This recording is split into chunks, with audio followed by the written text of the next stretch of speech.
Hello, അമ്മ മനസ്സിൻ്റെ പുതിയൊരു എപ്പിസോഡിലേക്ക് എല്ലാവർക്കും സ്വാഗതം. ചാനൽ ആദ്യമായിട്ട് കാണുന്നവരാണെങ്കിൽ ഒന്ന് സബ്സ്ക്രൈബ് ചെയ്തിട്ട് ലൈക്ക് ചെയ്യണേ. അപ്പോൾ മഹേന്ദ്രനോട് ഇനി സംസാരിച്ചിട്ട് കാര്യമില്ലാന്ന് മുത്തശ്ശിക്ക് മനസ്സിലാവുന്നുണ്ട്. കാരണം മേഘയുടെ അഹങ്കാരം ഓരോ കാര്യം പറയും തോറും കൂടിക്കൊണ്ടേയിരിക്കുകയാണ്. മഹേന്ദ്രൻ്റെ കാൽക്കൽ വീഴില്ല എന്നൊക്കെ അവൾ വാശിയോടെ പറഞ്ഞപ്പോൾ മഹേന്ദ്രൻ പറയുന്നുണ്ട്, മര്യാദയ്ക്ക് ഇവിടെ നിന്ന് ഇറങ്ങിപ്പോയിട്ടില്ലെങ്കിൽ ഞാൻ പോലീസിനെ വിളിക്കും. അതുകൂടി കേട്ടതോടെ 3 പേരും ഞെട്ടിത്തരിച്ച് നിൽക്കുകയാണ്. മനോഹരൻ പേടിയോടെയാണ് നിൽക്കുന്നത് പോലീസിനെ വിളിക്കുന്നു കേട്ടപ്പോൾ. അയാൾ മേഘയോട് പറയുന്നുണ്ട്, മേഘ എന്തിനാ ഇങ്ങനെ വെറുതെ പ്രശ്നം ഉണ്ടാക്കുന്നത്? ഇത് നിൻ്റെ അച്ഛനല്ലേ? അച്ഛനോട് മാപ്പ് ചോദിച്ചെന്ന് കരുതി എന്താ മോളെ അങ്ങനെ അദ്ദേഹത്തിൻ്റെ മുന്നിൽ കുറച്ചൊന്ന് താണു നിന്നെന്ന് കരുതി നിന്റെ തലയിൽ വെച്ച കിരീടം താഴാനൊന്നും പോകുന്നില്ല. മുത്തശ്ശിയും അതുതന്നെയാണ് പറയുന്നത്. പക്ഷെ മേഘ അപ്പോഴും അതേ അഹങ്കാരത്തോടെ തന്നെയാണ് സംസാരിക്കുന്നത്. ഈ മേഘയ്ക്ക് ആരോടും മാപ്പ് ചോദിച്ചിട്ടുള്ള പരിചയമില്ല. മഹേന്ദ്ര മേഘയുടെ ധാർഷ്ട്യം കണ്ടിട്ട് ഇങ്ങനെ നോക്കി നിൽക്കുകയാണ്. അപ്പോൾ മേഘ അയാളോട് പറയുന്നുണ്ട്, ഇപ്പം എന്താ വേണ്ടത്? വീട് കാലിയാക്കണം, അത്രയല്ലേ വേണ്ടൂ? എന്നിട്ട് മഹേന്ദ്രൻ്റെ മുഖത്ത് നോക്കി അഹങ്കാരത്തോടെ മനോഹരനോടായിട്ട് പറയുകയാണ്, മാമ പെട്ടെന്ന് തന്നെ സാധനങ്ങളൊക്കെ പാക്ക് ചെയ്ത് വെക്ക്. അപ്പോഴും മേഘ അഹങ്കാരം കുറക്കാനോ കാലിന് മുകളിൽ കയറ്റി വെച്ച കാലെടുത്തു മാറ്റാനോ മഹേന്ദ്രനോട് സ്വല്പം പോലും ബഹുമാനത്തോടെ പെരുമാറാനോ നിൽക്കുന്നുണ്ടായിരുന്നില്ല. മേഘയുടെ തന്നിഷ്ടം നോക്കി ദേഷ്യത്തോടെ നിൽക്കുകയാണ് മഹേന്ദ്രൻ. മനോഹരനാണെങ്കിൽ ആകെ പെട്ട അവസ്ഥയിലായി. എന്താ മേഘ നീ പറയുന്നത്? വാടക വീട്ടിലേക്ക് പോവാൻ വേണ്ടിയിട്ടോ? അതിന് വാടക വീടിന് കൊടുക്കാനുള്ള പണം പോലും നമ്മുടെ കയ്യിലില്ല. നമ്മൾ നടുത്തെരുവിൽ വേണം പോയിട്ട് നിൽക്കാൻ. മുത്തശ്ശിയും കരഞ്ഞുകൊണ്ട് അതുതന്നെയാണ് ആവർത്തിക്കുന്നത്. പ്രിയ വരെ കരയുന്നുണ്ടായിരുന്നു അപ്പോഴത്തെ അവരുടെ ആ ഒരു സാഹചര്യം ഓർത്തിട്ട്. പക്ഷെ മേഘ തരിമ്പും കുലുങ്ങുന്നുണ്ടായിരുന്നില്ല. അവൾ അപ്പോഴും അഹങ്കാരത്തോടെ തന്നെ സംസാരിക്കുന്നുണ്ടായിരുന്നു. വാടകയ്ക്ക് എങ്ങനെയാണ് വീട് കണ്ടുപിടിക്കേണ്ടതെന്ന് എനിക്കറിയാം. ഇടയ്ക്കിടയ്ക്ക് ഇങ്ങനെ അഹങ്കാരം എന്ന് പറയുന്നത് കൊണ്ട് ആരും തെറ്റിദ്ധരിക്കേണ്ട. മേഘയുടെ ആ ഒരു ഭാവത്തിലുള്ള സംസാരത്തിന് വേറൊരു രീതിയിൽ എനിക്ക് വർണ്ണിക്കാൻ പറ്റാത്തത് കൊണ്ടാണ് കേട്ടോ. ആദ്യം നിങ്ങൾ സാധനങ്ങളൊക്കെ പാക്ക് ചെയ്യാൻ നോക്ക്. മേഘ അതേ ഇരിപ്പിൽ തന്നെയാണ്. അപ്പം മുത്തശ്ശി അവളുടെ അടുത്ത് പോയിട്ട് പറയുന്നുണ്ട്, ഹേയ് എന്താ മേഘ, നിനക്കെന്താ ഭ്രാന്താണോ മേഘ? നമ്മൾ ഈ വീട് വിട്ട് പുറത്തേക്ക് പോവുകയാണെങ്കിൽ നമ്മൾ നടു റോഡിൽ പോയിട്ട് നിൽക്കേണ്ടി വരും. മഹേന്ദ്രൻ ഒന്നും പറയാതെ തല തിരിച്ചങ്ങോട്ടേക്ക് മാറി നിൽക്കുകയാണ്. കാരണം മേഘയോട് സംസാരിച്ചിട്ട് കാര്യവും ഇല്ല. മറ്റുള്ള ബാക്കിയുള്ളവരുടെ അവസ്ഥ കാണുമ്പോൾ സഹതാപവും തോന്നും. മുത്തശ്ശിയാണെങ്കിൽ മഹേന്ദ്രനെ നോക്കിക്കൊണ്ട് യാചിക്കുന്ന ഒരു രീതിയിലാണ് സംസാരിക്കുന്നത് മേഘയോട്. അപ്പോൾ മേഘയോട് പറയുന്നുണ്ട്, ഞാൻ പോയിട്ട് നടുറോട്ടിൽ നിന്നാലും കുഴപ്പമില്ല, പക്ഷെ നീ കാരണം ഒരു തെറ്റും ചെയ്യാതെ ഈ ചെറിയ കുട്ടി, നിരപരാധിയായി ഈ ചെറിയ കുട്ടി ഇതെന്ത് തെറ്റ് ചെയ്തിട്ടാ ഇതിനെപ്പോലും നടുറോട്ടിൽ നിൽക്കേണ്ട അവസ്ഥ നീ ആക്കുന്നത്? മേഘ കുലുക്കമൊന്നും ഇല്ലാതെ ഇരിക്കുകയാണ്. വേഗം പോയിട്ട് മുത്തശ്ശി മഹേന്ദ്രനോട് പിന്നീട് യാചിക്കുന്നത്, മഹേന്ദ്ര മഹേന്ദ്ര മേഘ ചെയ്ത തെറ്റുകൾക്കൊക്കെ ഞാൻ നിൻ്റെ കാലിൽ വീണിട്ട് മാപ്പ് ചോദിക്കാം എന്ന് പറഞ്ഞിട്ട് മഹേന്ദ്രൻ്റെ കാൽക്കലും വീഴാൻ പോകുമ്പോഴേക്കും അയാൾ വേഗം മാറുവാണ്. കാരണം അവർ വയസ്സിന് മൂത്തൊരു സ്ത്രീയാണ്. ഞങ്ങളെ വീട് വിട്ട് പറഞ്ഞേക്കല്ലേ മഹേന്ദ്ര. മേഘ എന്തൊക്കെയോ അഹങ്കാരത്തോടെ സംസാരിക്കുന്നേ ഉള്ളൂ. അവളിങ്ങനെ വീമ്പ് പറയുന്നതല്ലാതെ അവളുടെ കയ്യിലെടുക്കാൻ 10 പൈസ പോലും ഇല്ല. അവർ കരഞ്ഞുകൊണ്ടാണ് സംസാരിക്കുന്നത്.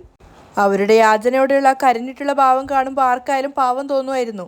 അവർ മഹേന്ദ്രനോട് പറയുന്നുണ്ട്, ഞങ്ങൾ ഈ വീട് വിട്ടിപ്പോൾ ഇറങ്ങിക്കഴിഞ്ഞാൽ ഒരു ദിവസം തങ്ങാനുള്ള അവസ്ഥ പോലും ഞങ്ങൾക്ക് ആർക്കും ഇല്ല. ഒരു ലോഡ്ജിലോ ഒരു ഹോട്ടലിലോ ഒരു മുറിയെടുത്തിട്ട് താമസിക്കാൻ പോലും ഞങ്ങളെ കൊണ്ട് സാധിക്കില്ല. മനോഹരനും അതുതന്നെയാണ് പിറുപിറുത്തുകൊണ്ട് ആവർത്തിക്കുന്നത്. ഇപ്പോൾ വല്ലാത്ത ഗതികെട്ട അവസ്ഥയിലാണ്. അപ്പോൾ അവരുടെ ആ ഒരു യാചന നിറഞ്ഞ കരച്ചിൽ കേട്ടപ്പോഴേക്കും മഹേന്ദ്രൻ വീണ്ടും മേഘയോട് പറയുന്നുണ്ട്, ഇങ്ങോട്ട് നോക്ക്, ഈ വീട്ടിൽ താമസിക്കാൻ നിനക്ക് അവസാനമായിട്ട് ഒരു ചാൻസ് കൂടി തരാം. എന്താ ഇങ്ങനെ പറഞ്ഞെന്നുള്ള അർത്ഥത്തിൽ മേഘ അയാളെ നോക്കുന്നുണ്ട്. അപ്പോൾ മുത്തശ്ശിയും സമാധാനത്തോടെ നിൽക്കുകയാണ്. അപ്പോൾ മഹേന്ദ്രൻ പറയുന്നുണ്ട്, നീ എന്നോട് മാപ്പ് ചോദിക്കേണ്ട കാര്യമില്ല. സിദ്ധുവിൻ്റെയും ചന്ദ്രികയുടെയും കാൽക്കൽ വീണിട്ട് അവരോട് മാപ്പ് ചോദിക്ക്. അവർ നിനക്ക് മാപ്പ് തരികയാണെങ്കിൽ നീ ഇവിടെ തന്നെ താമസിച്ചോ, എനിക്ക് കൂടുതലായിട്ടൊന്നും പറയാനില്ല. അത് കേട്ടപ്പോൾ മുത്തശ്ശിക്ക് നല്ല സമാധാനമായി. അവരിങ്ങനെ സന്തോഷത്തോടെ തലയാട്ടാണ് ചെയ്യാമെന്നുള്ളൊരു അർത്ഥത്തിൽ. കാരണം സിദ്ധുവും ചന്ദ്രിക എന്തായാലും മേഘയ്ക്ക് മാപ്പ് കൊടുക്കുന്നുള്ള കാര്യം അവർക്ക് അറിയായിരുന്നു. പക്ഷേ മഹേന്ദ്രൻ പറഞ്ഞത് കേട്ടതും മേഘ ഇങ്ങനെ ഞെട്ടിത്തരിച്ച് നിൽക്കുകയാണ്. ചന്ദ്രികയുടെ കാൽക്കൽ താൻ പോയി വീഴാന്നുള്ളത് അവൾക്ക് ഉൾക്കൊള്ളാനേ സാധിക്കാത്തൊരു കാര്യമാണ്. പക്ഷെ മേഘയുടെ സ്വഭാവം നന്നായിട്ട് അറിയാവുന്നത് കൊണ്ട് മനോഹരൻ ഭയന്ന് നിൽക്കുകയാണ്. മേഘയാണെങ്കിൽ ദേഷ്യത്തോടെ ചാടിത്തുള്ളി എഴുന്നേറ്റിട്ട് മഹേന്ദ്രനോട് ചോദിക്കുന്നുണ്ട്, എന്താ പറഞ്ഞത്? ഞാൻ പോയിട്ട് സിദ്ധുവിൻ്റെയും ചന്ദ്രികയുടെയും കാൽക്കൽ വീഴാനോ? എനിക്ക് ജീവനുള്ളിടത്തോളം കാലം അവരോട് ഞാൻ മാപ്പ് ചോദിക്കില്ല. അങ്ങനെ അവരോട് മാപ്പ് ചോദിച്ചിട്ട് എനിക്ക് ഈ വീട്ടിൽ താമസിക്കേണ്ട യാതൊരു ആവശ്യവും ഇല്ല. അതിനേക്കാളും നല്ലത് ഈ വീടിൻ്റെ ഉത്തരത്ത് ഞാൻ തൂങ്ങി ആടുന്നതാണ്. മേഘ ദേഷ്യത്തോടെയും വെറുപ്പോടെയാണ് സംസാരിക്കുന്നത്. അവളുടെ സംസാരം കേട്ടപ്പോൾ മുത്തശ്ശിയാണെങ്കിൽ വായി പൊത്തി നിൽക്കുന്നുണ്ട്. മനോഹരനും എന്തൊക്കെ ഇവൾ പറയുന്നതെന്നുള്ളൊരു അർത്ഥത്തിൽ നിൽക്കുകയാണ്. മഹേന്ദ്ര മുത്തശ്ശിയെ നോക്കുന്ന സമയത്ത് മേഘം മഹേന്ദ്രനോട് പറയുന്നുണ്ട്, ഇപ്പം എന്താ വേണ്ടത്? ഈ വീട് വിട്ട് എത്രയും പെട്ടെന്ന് ഇറങ്ങിത്തരണം, അത്രയല്ലേ ഉള്ളൂ. ഇനിയും അരമണിക്കൂർ കൊണ്ട് ഞാൻ ഈ വീട് ഒഴിവാക്കി തരും. ആദ്യം നിങ്ങൾ ഇവിടുന്ന് പോവാൻ നോക്ക്. മേഘ പറഞ്ഞത് കേട്ടിട്ട് മനോഹരനും മുത്തശ്ശിയും ശരിക്കും ഞെട്ടിയിട്ടുണ്ടായിരുന്നു. കാരണം മഹേന്ദ്രൻ വീണ്ടും ഒരു അവസരം കൊടുത്തതാണ് അവിടെ താമസിക്കാൻ. അതാണിപ്പോൾ മേഘ ഇല്ലാതാക്കിയത്. മുത്തശ്ശി ഇങ്ങനെ സങ്കടത്തോടു കൂടി കരയാണ്, ഇനി എന്താ ഞാൻ ചെയ്യാന്നുള്ള അർത്ഥത്തിൽ. അപ്പോൾ മഹേന്ദ്രനാണെങ്കിൽ മേഘയോട് സംസാരിച്ചിട്ട് കാര്യമില്ല എന്ന് മനസ്സിലാക്കിയിട്ട് ചി എന്ന് പറഞ്ഞുകൊണ്ട് അവിടെ നിന്നും പോവുകയാണ്. മഹേന്ദ്രൻ പോയതിന് പിന്നാലെ മനോഹരൻ ചേച്ചിയോട് ചോദിക്കുന്നുണ്ട്, ചേച്ചി എന്താ ചെയ്യുക? പ്രിയ ആണെങ്കിൽ കരയാണ്. പക്ഷെ മേഘ വേഗം അവിടെ നിന്ന് പോയിട്ടുണ്ടായിരുന്നു. മഹേന്ദ്രൻ പുറത്തേക്ക് ഇറങ്ങിയതും മനോഹരൻ വേഗം കുട്ടിയെ ചേച്ചിയോട് പറയാണ്, ഇതാ കുട്ടി കരയാണെന്ന്. പക്ഷേ പ്രിയ വേഗം ഓടിയിട്ട് മുത്തശ്ശ എന്ന് വിളിച്ചുകൊണ്ട് മഹേന്ദ്രൻ്റെ പിന്നാലെ പോവുകയാണ്. പ്രിയ വിളിക്കുന്നത് കേട്ടപ്പോൾ മുത്തശ്ശൻ അവിടെ നിൽക്കുന്നുണ്ട്. എന്നിട്ട് തിരിഞ്ഞു നോക്കുന്ന സമയത്ത് കരഞ്ഞുകൊണ്ട് പ്രിയ പറയാണ്, മുത്തശ്ശ ഞങ്ങളെ വീട് വിട്ട് പറഞ്ഞേക്കല്ലേ മുത്തശ്ശ, ഞങ്ങളിവിടെ താമസിച്ചോട്ടെ മുത്തശ്ശ. അപ്പോൾ അയാൾ പറയുന്നുണ്ട്, നിൻ്റെ അമ്മയ്ക്ക് ഞാൻ അവസാനമായിട്ടൊരു അവസരം കൂടി കൊടുത്തതാണ്. എന്നാൽ നിൻ്റെ അമ്മ പുച്ഛത്തോടെ ആ ഒരു അവസരം നിഷേധിച്ചു കളഞ്ഞു. അവൾ കഷ്ടപ്പെടുന്നത് തടുക്കാൻ ആരെക്കൊണ്ടും സാധിക്കില്ല. എനിക്ക് ഇനിയും ഇത് സഹിക്കാൻ സാധിക്കില്ല. അയാൾ പ്രിയയോട് പറഞ്ഞപ്പോഴേക്കും പ്രിയ കരഞ്ഞുകൊണ്ട് നിൽക്കുകയാണ്. പക്ഷെ മേഘ പിന്നാലെ ഓടി വരുന്നുണ്ട്. പ്രിയ, എന്തിനാ നീ ഇങ്ങനെ കണ്ട ആൾക്കാരുടെ മുന്നിൽ യാചിക്കുന്നത്? പോയിട്ട് വാടി ഇങ്ങോട്ട് വാ എന്ന് പറഞ്ഞിട്ട് പ്രിയയുടെ കൈ പിടിച്ചു വലിച്ച് കൂട്ടിക്കൊണ്ട് പോവുകയാണ്. മഹേന്ദ്രൻ ചിന്തിക്കുന്നുണ്ട്, ഇവളോട് പറഞ്ഞിട്ട് കാര്യമില്ല. മഹേന്ദ്രൻ തിരിച്ച് വീട്ടിലേക്ക് വരുമ്പോഴേക്കും ലക്ഷ്മിയും ചന്ദ്രികയും മലരും സിദ്ധുവൊക്കെ അവിടെ കാത്തു നിൽക്കുന്നുണ്ടായിരുന്നു. അപ്പോൾ ലക്ഷ്മി ചോദിക്കുന്നുണ്ട്, എന്തായി ഏട്ടാ, എന്തായി? അപ്പോൾ മഹേന്ദ്രൻ സംഭവിച്ച കാര്യങ്ങൾ പറഞ്ഞു കൊടുക്കുകയാണ്. ഞാൻ അവിടെ പോയി സംസാരിച്ച സമയത്ത് ചെറിയമ്മ വല്ലാതെ കരയുന്നുണ്ടായിരുന്നു. അതുകൊണ്ട് മേഘയ്ക്ക് ഞാൻ ഒരു അവസരം കൂടി കൊടുത്തു. നിനക്ക് ഈ വീട്ടിൽ താമസിക്കണമെങ്കിൽ സിദ്ധുവിനോടും ചന്ദ്രികയോടും മാപ്പ് പറയണമെന്ന് ഞാൻ പറഞ്ഞു. പക്ഷെ അവൾ അഹങ്കാരത്തോടെയാണ് സംസാരിക്കുന്നത്. ആരുടെ അടുത്തും അവൾ മാപ്പ് ചോദിക്കില്ല എന്നാണ് അവൾ പറയുന്നത്. സിദ്ധുവിനെ ഇത്രയധികം അപമാനിച്ചിട്ടും അവനോട് മാപ്പ് ചോദിക്കാൻ അവൾക്ക് സാധിക്കുന്നില്ല. അവളുടെ അഹങ്കാരം കുറച്ചൊന്നുമല്ല. അതുകൊണ്ട് ഞാൻ അവളോട് വീട് ഒഴിവാക്കി തരാൻ പറഞ്ഞു. ആരും ഒരക്ഷരം പറയാതെ അയാൾ പറയുന്നതൊക്കെ കേട്ട് നിൽക്കുകയാണ്. എല്ലാവരുടെയും മുഖത്ത് എന്തോ ഒരു നിരാശഭാവം ഉണ്ടായിരുന്നു, സിദ്ധുവിൻ്റെ ഉൾപ്പെടെ. ആ സമയത്ത് മേഘയാണെങ്കിൽ അവളുടെ സാധനങ്ങളൊക്കെ പാക്ക് ചെയ്യുന്ന തിരക്കിലാണ്. അതേസമയം മുത്തശ്ശിയും മനോഹരനും പ്രിയയും കൂടെ അവൾ പാക്ക് ചെയ്യുന്ന നോക്കി നിൽക്കുന്നുണ്ടായിരുന്നു, എന്താ ഇവളുടെ ഉദ്ദേശം എന്നുള്ള രീതിയിൽ. അപ്പം മേഘ ദേഷ്യത്തോടെ തിരിഞ്ഞു നിന്നിട്ട് അവരോട് പറയുന്നുണ്ട്, എന്താ ഇങ്ങനെ പ്രതിമ പോലെ നിൽക്കുന്നത്? പെട്ടെന്ന് പോയിട്ട് എല്ലാവരും അവരുടെ സാധനം പാക്ക് ചെയ്യാൻ നോക്ക്. ഇപ്പം തന്നെ എടുത്തു വെക്കാം മുത്തശ്ശി അവളോട് പറയുന്നുണ്ട്. അപ്പോഴും അവരുടെ മനസ്സിലുള്ള ചിന്ത, ദൈവമേ, ഇവളുടെ കൂടെ ഇനിയും ഇവിടെ നിന്ന് ഇറങ്ങിപ്പോയിട്ട് എന്തൊക്കെയാണ് കഷ്ടപ്പെടേണ്ടതെന്ന് അറിയില്ലല്ലോ. മനോഹരനും ചിന്തിക്കുന്നുണ്ട്, ദൈവമേ, ഈ മേഘയുടെ കൂടെ കൂടിയിട്ട് ഞാനിനി പിച്ചെടുക്കേണ്ടി വരുമോയെന്ന് അറിയില്ലല്ലോ. പ്രിയമോളെ വാ. അപ്പോൾ മേഘ വീണ്ടും ദേഷ്യത്തോടെ ഗർജിക്കുകയാണ്. എന്താ വീണ്ടും ഇങ്ങനെ നിൽക്കുന്നത്? പോയിട്ട് പാക്ക് ചെയ്യാം. മുത്തശ്ശിയും ദേഷ്യത്തോടെ തന്നെയാണ് മറുപടി കൊടുക്കുന്നത്. ബാക്കിയുള്ള 3 പേരും അവരവരുടെ സാധനങ്ങൾ അവരും പാക്ക് ചെയ്യാണ്. പ്രിയ അവളുടെ ബാഗിലേക്ക് വേണ്ടുന്ന സ്കൂൾ ബാഗിലേക്ക് വേണ്ടുന്ന കാര്യങ്ങളൊക്കെ എടുത്തു വെക്കുന്നുണ്ട്. എല്ലാവരും അവരുടെ തുണിയും മണികളും ഒക്കെ എടുത്ത് കെട്ടിവെച്ച സമയത്ത് പ്രിയ വീണ്ടും കരഞ്ഞുകൊണ്ട് വന്നിട്ട് അമ്മയോട് പറയാണ്, അമ്മ, നമ്മൾ ഈ വീട് വിട്ട് പോണ്ട അമ്മ, നമുക്ക് ഈ വീട്ടിൽ തന്നെ താമസിക്കാം അമ്മ, വാ എന്ന് പറഞ്ഞാൽ നിനക്ക് മനസ്സിലാവുന്നില്ലേ? പ്ലീസ് അമ്മ, പറഞ്ഞാൽ കേൾക്കമ്മ എന്ന് പറഞ്ഞിട്ട് പ്രിയ അവളുടെ കൈകൾ ഇങ്ങനെ പിടിച്ചു വെക്കുകയാണ്. പക്ഷെ മേഘയാണെങ്കിൽ പിടിച്ചു വലിച്ച് കൂട്ടിക്കൊണ്ടുപോവാണ്. ഇത് തന്നെ പ്രിയ കരഞ്ഞ് മേഘയുടെ കൈ പിടിച്ചിട്ട് പറയുന്നുണ്ട്, അമ്മ വേണ്ട അമ്മ, പോണ്ട അമ്മ, ഈ വീട്ടിൽ തന്നെ താമസിക്കാം അമ്മ എന്നൊക്കെ. പക്ഷെ മേഘ അവളുടെ വാക്കിനൊന്നും വില കൽപ്പിക്കുന്നേ ഉണ്ടായിരുന്നില്ല. നിന്നോട് വരാനല്ലേ പറഞ്ഞതെന്ന് പറഞ്ഞിട്ട് മേഘ അവളുടെ ലഗേജ് എടുത്തിട്ട് മുന്നിൽ നടക്കുകയാണ്, പ്രിയയുടെ കൈയും പിടിച്ചു വലിച്ചിട്ട്. പ്രിയ ആണെങ്കിൽ അവൾ വലിക്കുന്ന പോലെ പോകുന്നുണ്ടായിരുന്നു. അതേപോലെ തന്നെ മുത്തശ്ശി മനോഹരനോ അവർക്ക് പിന്നാലെ പോവുകയാണ്, അവരുടെ ബാഗൊക്കെ എടുത്തിട്ട്. അവർ വാങ്ങിച്ച പച്ചക്കറി സാധനങ്ങളൊക്കെ അവിടെ ഉണ്ടായിരുന്നു. അത് നോക്കിയിട്ട് മനോഹരൻ പറയുന്നുണ്ട്, ഇതൊക്കെ വെറുതെ വാങ്ങിയതായിപ്പോയി, വെറുതെ പൈസ പോയി. പ്രിയ ഇത് തന്നെ ആവർത്തിച്ച് പറഞ്ഞ് കരഞ്ഞുകൊണ്ടേയിരിക്കുകയാണ് ആ വീട് വിട്ട് പുറത്തിറങ്ങിയ സമയത്തൊക്കെ. അമ്മ വേണ്ട അമ്മ, പോണ്ട അമ്മ എന്നൊക്കെ. പിന്നാലെ തന്നെ മുത്തശ്ശി മനോഹരനും അവർക്കൊപ്പം നടക്കുന്നുണ്ടായിരുന്നു. ആ സമയത്ത് ചന്ദ്രിക സിദ്ധുവിനിങ്ങനെ തോണ്ടുവാണ് കാണിച്ചു കൊടുക്കാൻ വേണ്ടിയിട്ട്. കാരണം അവർ പോവരുതെന്ന് എല്ലാവരുടെയും മനസ്സിലുണ്ടായിരുന്നു, മഹേന്ദ്രൻ്റെ ഒഴികെ. ചന്ദ്രികയുടെ വീട്ടിൻ്റെ മുന്നിൽ എത്തുന്ന സമയത്ത് ചന്ദ്രികയും സിദ്ധുവും മലരും ലക്ഷ്മിയും മഹേന്ദ്രനും ഒക്കെ അവിടെ ഇങ്ങനെ നിൽക്കുന്നുണ്ട്, ഇവർ പോകുന്നത് നോക്കിയിട്ട്. ആ സമയത്ത് അവർക്ക് മുന്നിൽ കൂടിയാണ് പ്രിയ വലിച്ച് കൂട്ടിക്കൊണ്ട് പോകുന്നത്. ആദ്യം മേഘ അങ്ങോട്ടേക്ക് നോക്കുന്നേ ഉണ്ടായിരുന്നില്ല. അത്രയും ആൾക്കാർ അവിടെ നിൽക്കുന്നെന്നുള്ള ഭാവം പോലും ഇല്ലാതെയാണ് മേഘ പോയിക്കൊണ്ടിരിക്കുന്നത്. അവർക്ക് പിന്നാലെ മുത്തശ്ശി മനോഹരനും അതും ഉണ്ടായിരുന്നു. ആ സമയത്ത് അടുത്തെത്തിയ സമയത്ത് മലർ വിളിക്കുന്നുണ്ട്, പ്രിയ, മലർ എന്നെ കൊണ്ടുപോകില്ലെന്ന് മലർ എന്നൊക്കെ പറഞ്ഞ് പ്രിയ കരയാണ്. ആ സമയത്താണ് മേഘ അവിടെ നിൽക്കുന്നത്. എന്നിട്ട് അവളുടെ കയ്യിലുണ്ടായിരുന്ന ബാഗ് അവൾ അവിടെ വെക്കുകയാണ്. എന്നിട്ട് അവൾ നേരെ വന്നത് ചന്ദ്രികയുടെ അടുത്തേക്കാണ്. കുറച്ച് സമയം അവൾ ചന്ദ്രികയെ തന്നെ നോക്കിയിട്ട് ദേഷ്യത്തോടെ നിൽക്കുന്നുണ്ട്. താൻ ജീവിച്ച പദവിയിലാണ് ഇപ്പോൾ ചന്ദ്രിക നിൽക്കുന്നത് എന്നുള്ളത് മേഘയെ വല്ലാതെ ഡിസ്റ്റർബ് ചെയ്യുന്നുണ്ടായിരുന്നു. അപ്പോൾ അവൾ ചന്ദ്രികയോട് പറയാണ്, എന്താ ചന്ദ്രിക, ഇപ്പം നിനക്ക് സന്തോഷമായോ? ചന്ദ്രിക മറുത്തൊന്നും പറയുന്നില്ല. നീ ആഗ്രഹിച്ചതുപോലെ എന്നെ വീട്ടിൽ നിന്നും പുറത്താക്കിയല്ലോ അല്ലേ? ജീവിതം എന്ന് വെച്ചാൽ ഒരു വൃത്താകൃതിയാണ്. 2 വർഷത്തിന് മുമ്പ് നിന്നെ ഞാനാണ് ഈ വീട്ടിലൊരു ജോലിക്കാരിയായിട്ട് കൊണ്ടുവന്നത്. ഇന്ന് അതേ നീ കാരണം ഒന്നുമില്ലാതെ ഞാൻ ഈ വീട്ടിൽ നിന്നും വെറും കൈയോടെ പോവുകയാണ്. ആരും മേഘയോട് മറുത്തൊന്നും പറയുന്നില്ല. ചന്ദ്രിക പോലും അവൾ തലതാഴ്ത്തി നിൽക്കുകയാണ്. കാരണം അവൾക്ക് തന്നെ അറിയായിരുന്നു, മുൻപ് ചന്ദ്രികയെ മേഘ തന്നെയാണ് ഇവിടെ ഒരു ജോലിക്കാരിയായിട്ട് കൂട്ടിക്കൊണ്ട് വന്നിട്ടുണ്ടായിരുന്നത്. അപ്പോൾ മേഘ അവളോട് വീണ്ടും ദേഷ്യത്തോടെ പറയുന്നുണ്ട്, പക്ഷേ ഒരു കാര്യം ഞാൻ ഉറപ്പ് തരാം, ഒരു ദിവസം ഈ മേഘ വീണ്ടും ഇവിടുത്തെ പഴയ മേഘയായിട്ട് തിരിച്ചു വരും. അത് കേട്ടപ്പോൾ സിദ്ധാർത്ഥ് ഒന്ന് പുച്ഛത്തോടെ ചിരിക്കുന്നുണ്ടായിരുന്നു. അപ്പോൾ മേഘ ചന്ദ്രികയെ മാത്രമേ നോക്കുന്നുണ്ടായിരുന്നുള്ളൂ. അവളോട് പറയുന്നുണ്ട്, ഇത് മാത്രം നീ നിൻ്റെ ഓർമ്മയിൽ വെച്ചോ. അതിനുശേഷം അവൾ സിദ്ധാർത്ഥിനെയാണ് നോക്കുന്നത്. പിന്നീട് ലക്ഷ്മിയെയും മഹേന്ദ്രനെയും, അവസാനമായിട്ട് ആ വലിയ വീടും അവൾ നോക്കുകയാണ്.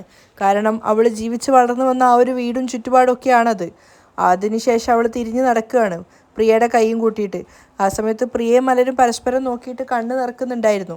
അപ്പോൾ പ്രിയയുടെ കൈ പിടിച്ച സമയത്ത് തന്നെ പ്രിയ കരയാണ്, അമ്മമ്മ വേണ്ട അമ്മ, പോണ്ട അമ്മ, നമുക്ക് ഇവിടെ തന്നെ നിൽക്കാം അമ്മ. പക്ഷേ മേഘ പ്രിയയുടെ കരച്ചിലിന് ഒരു വിലയും കൽപ്പിക്കുന്നുണ്ടായിരുന്നില്ല. അവൾ കൈ പിടിച്ച് വലിച്ച് കൂട്ടിക്കൊണ്ടു പോവാണ്.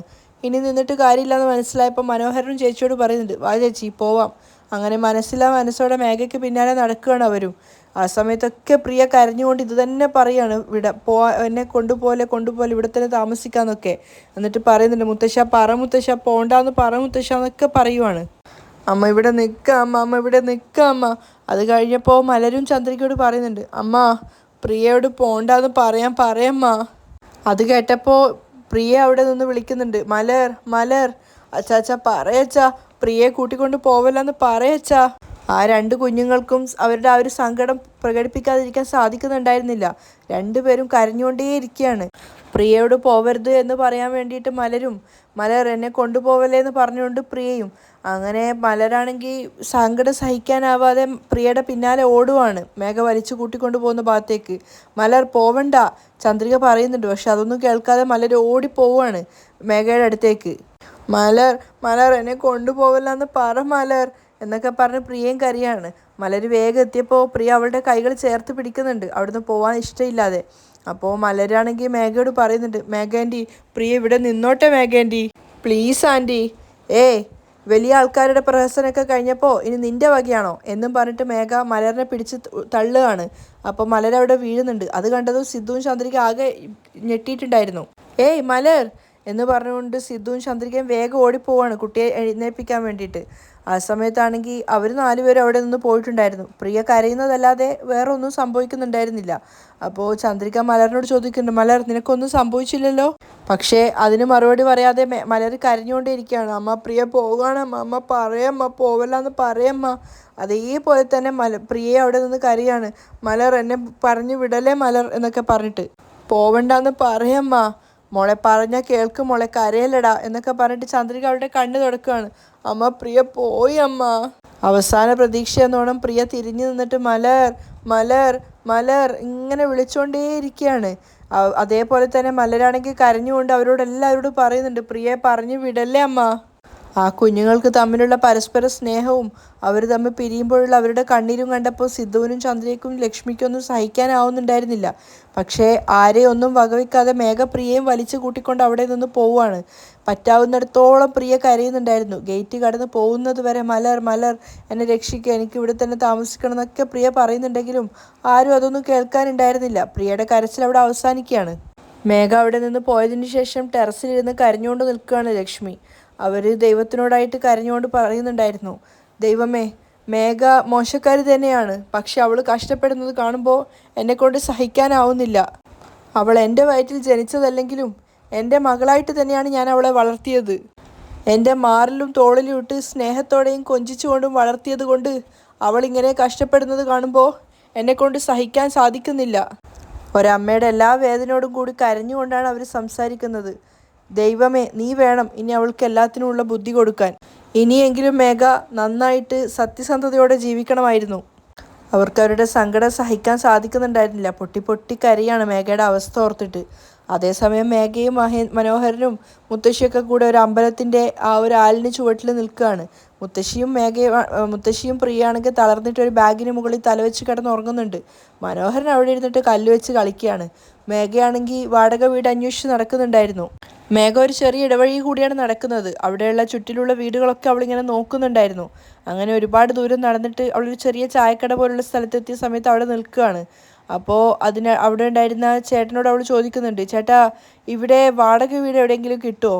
അപ്പോൾ അയാൾ തിരിച്ചു ചോദിക്കുകയാണ്, നിങ്ങൾ എത്ര വാടകയാണ് പ്രതീക്ഷിക്കുന്നത്? മാസം ഒരു 7,000-8,000 രൂപയ്ക്ക് അത്യാവശ്യം നല്ലൊരു വലിയ വീട് വേണം. മേഘ പറഞ്ഞത് കേട്ടതും അയാൾ പൊട്ടിച്ചിരിക്കുകയാണ്. 7,000-8,000 വലിയ വീടോ? നിങ്ങൾക്ക് ഇനിയും ബോധം ഉദിച്ചിട്ടില്ലേ? 7,000-8,000 എങ്ങനെയാണ് വലിയ വീടൊക്കെ കിട്ടുക? അത് കേട്ട് മേഘ നാണിച്ച് നിൽക്കുകയാണ്. അപ്പോൾ അയാൾ പറയുന്നുണ്ട്, നിങ്ങൾ പറഞ്ഞ വാടകയ്ക്ക് ഈ ഏരിയയിൽ ഒരു വീട് പോലും കിട്ടില്ല. കുറഞ്ഞത് 20,000 രൂപയെങ്കിലും വാടകയ്ക്കുള്ള വീടുകൾ മാത്രമേ ഈ ഏരിയയിലുള്ളൂ. 20,000 രൂപ നിങ്ങളുടെ കയ്യിലുണ്ടെങ്കിൽ പറ, വീട് ഞാൻ കാണിച്ചു തരാം. 2-3 വീട് ഞാൻ ഈ പറഞ്ഞ വാടകയ്ക്കുണ്ട്. അഡ്വാൻസ് ആയിട്ട് 5 ലക്ഷം രൂപയാണ് അവർ ചോദിക്കുന്നത്. നിങ്ങൾക്ക് പറ്റുമെങ്കിൽ പറ, നമുക്കിപ്പോൾ തന്നെ പോയി കാണാം. അത് കേട്ടത് മേഘ ആകെ പരിഭ്രമിച്ചുകൊണ്ട് ചിന്തിക്കുകയാണ്, ഇതെന്താ 7,000-8,000 വീട് കിട്ടില്ലേ? മേഘ ശരിക്കും ഭയന്നു പോയിട്ടുണ്ടായിരുന്നു. ശരി ഏട്ടാ, ആവശ്യമുണ്ടെങ്കിൽ ഞാൻ പറയാം. അയാളോട് പറഞ്ഞിട്ട് മേഘ അവിടെ നിന്നും പോവുകയാണ്. വല്ലാത്ത സങ്കടത്തോടു കൂടിയാണ് മേഘ നടക്കുന്നത്. അവിടെയായിട്ടാണ് ഇന്നത്തെ എപ്പിസോഡ് വൈൻഡപ്പ് ചെയ്യുന്നതും.